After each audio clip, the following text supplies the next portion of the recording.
It's a magical moment in the life of a monarch butterfly, and a vulnerable one. Its metamorphosis complete, it breaks free from its chrysalis and pumps fluid from its abdomen into its spectacular new wings. But for some, it's a struggle. An old enemy, a parasite called Ophryocystis elektroscirrha, known as OE, is making it harder for monarchs to undergo this crucial transformation.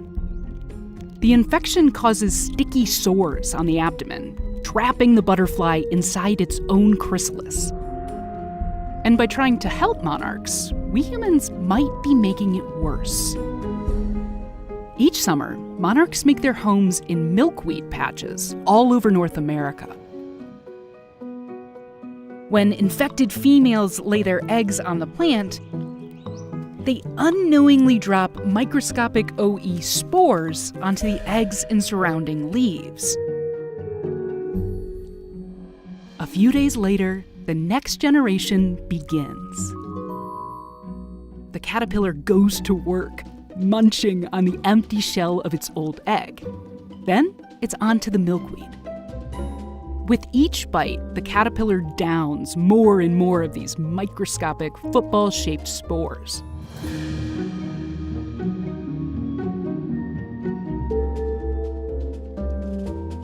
Inside the caterpillar's gut, the spores break open, releasing wormy-looking parasites that burrow out of the gut and into the caterpillar's flesh.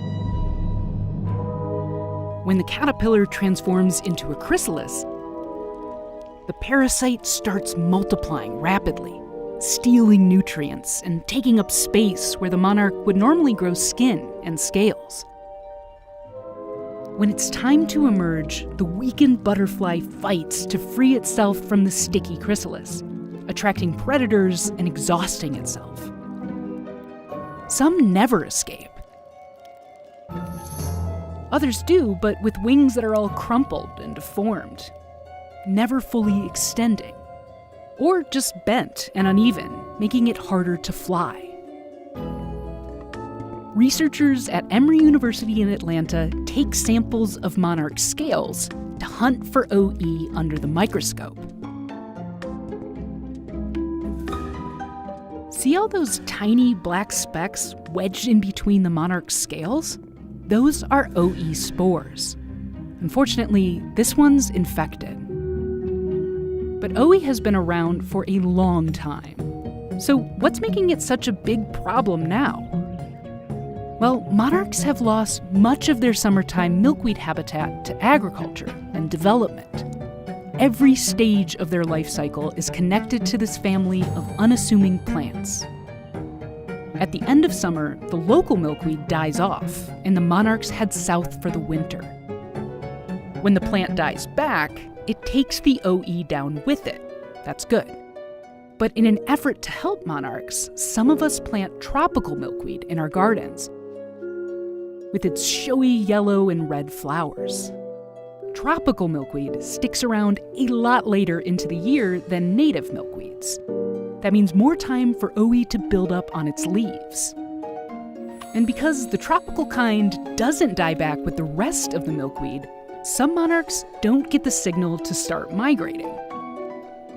They just hang out on the infested plants, missing their chance to hook up with all the other butterflies that spend their winters partying down south. What's worse, they spread OE to healthy butterflies that pass through on their migration. So if you want to help the monarchs, do them a solid. Cut back your tropical milkweed in the fall. And the next time you plant milkweed, make sure it's a native kind. With all the problems that monarchs face, this is one small thing we can do to help. Hey, Deep Peeps! Ever wished you were invisible? The glasswing butterfly knows just how to do it. And why exactly is the very hungry caterpillar so dang hungry? Well, because it has to stock up on protein before its face falls off. You know how it is. Enjoy, and see you next time.